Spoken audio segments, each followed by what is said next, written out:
Guego, Hoscanas, Canigon, La Tandwats.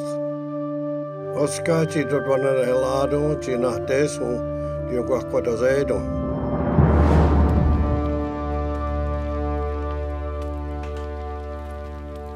Let us come together as one mind and give thanks for all that has been provided to us, the land on which we walk,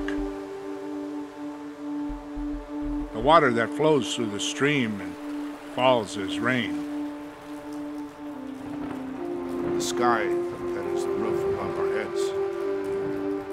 I, a teller of stories, give thanks for the voice for which I share this tale of two nations, allies in war and partners in peace. I am Oneida, the people of the Standing Stone. Like the stone, we are strong, steadied by our history and our traditions. We are one people of three clans: the wolf, the turtle, and the bear. With our brothers, the Mohawk, the Onondaga, the Cayuga, the Seneca, and the Tuscarora, we are the people of the Longhouse. For we live together as one family, our 6 nations stretching like a great house across the land.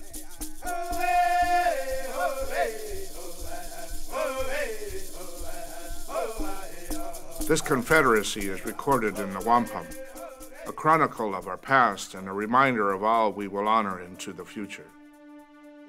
Long ago, the peacemaker came to us with a message of the great peace. The white pine is a symbol of that peace planted among our nations. The message of the peacemaker led us to bury our weapons of war beneath the roots of the tree, and we resolved our differences through deliberation and cooperation, using the power of the good mind. Because of the great law of peace, our confederacy thrived. The white roots of peace spread far and wide. We lived in harmony with the land, sharing it with all people, thinking ahead to our children and to their children, yet unborn.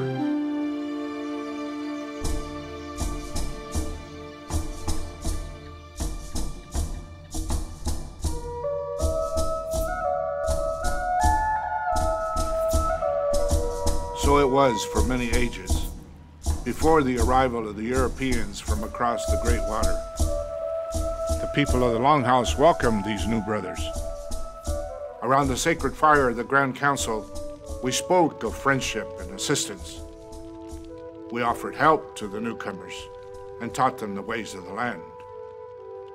We were reminded by our wise leader, Shenandoah, that this was our way, the way of brothers, bound by respect, united by a shining chain of friendship. These principles, too, were represented in the wampum and shared with the leaders of the colonists, including the one, General Washington, who would become chief warrior of a new nation. Like us, Washington believed the only safe road to honor and dignity is justice and doing right by your brothers.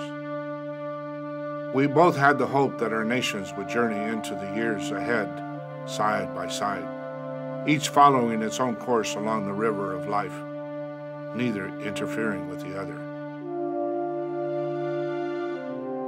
And yet our paths did cross. Too often our lands were taken from us, slowly, steadily. Where once we hunted, farms and new towns appeared. Our brothers of the Mohawk Nation, whose territory was most quickly transformed by these incursions, were angry and resentful. Thus, when war broke out between the colonists and England, and swords and spears took the place of the plow and pruning hook, the Mohawk were ready to side with the king and his armies. They called for all within our confederacy to follow them along the path of war. But we did not wish to meddle in a dispute between the English and their colonists. We understood why the Mohawk and the Oneida were of two minds, and we all endeavored to seek the middle ground, to remain neutral and stay out of the fight. But we and our brothers took different paths. The Onondaga, Cayuga, and Seneca walked with the Mohawk, while the Tuscarora, whom earlier we had given refuge, joined us on the side of the new Americans. The Grand Council fire within the Longhouse was covered, while the flames of war engulfed the land. Our warriors were not as numerous as those in General Washington's army, but they fought bravely and served well. Not only men, but women too, gave up the safety of the Longhouse to serve alongside our allies. Often, when the landscape is most bleak and shrouded in darkness, the light of friendship shines most brightly. One of our women, Polly Cooper, and others among the Oneida traveled many days to Valley Forge when General Washington's men were cold and hungry. They brought food and taught the Indian way of cooking, and shared the gifts of the three sisters, corn, beans, and squash. After the war, President Washington wished to honor our loyalty.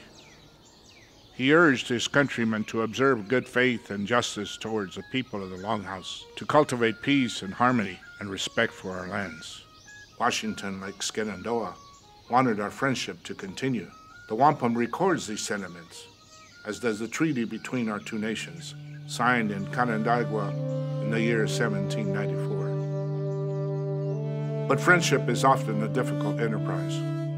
Promises were made, promises were broken.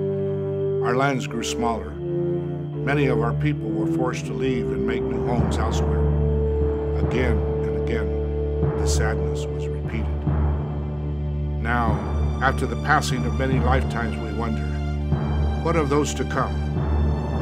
The next generation and the next, 7 generations hence, will the great tree of peace shelter them? Will it still stand tall through seasons of plenty and times of scarcity? The freedom we all cherish was hard won. Will those who come after us remember our choice and our sacrifice? Even I, a storyteller, do not know the ending. We can only hope, and once more thank the peacemaker for his gift. Friendship is a precious thing, for only in friendship built upon mutual respect does the tree of peace grow great and tall. Let us continue to live together beneath the branches of that tree. Let us be united and be of one mind about this. Let us be watchful with the eyes of the eagle, ever alert for that which might place in jeopardy our gift of peace. Let us hold with sincerity and determined grip to our covenant chain of friendship, with the hope that others will hold with equal strength. As partners they should, and as allies they must.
Iowa.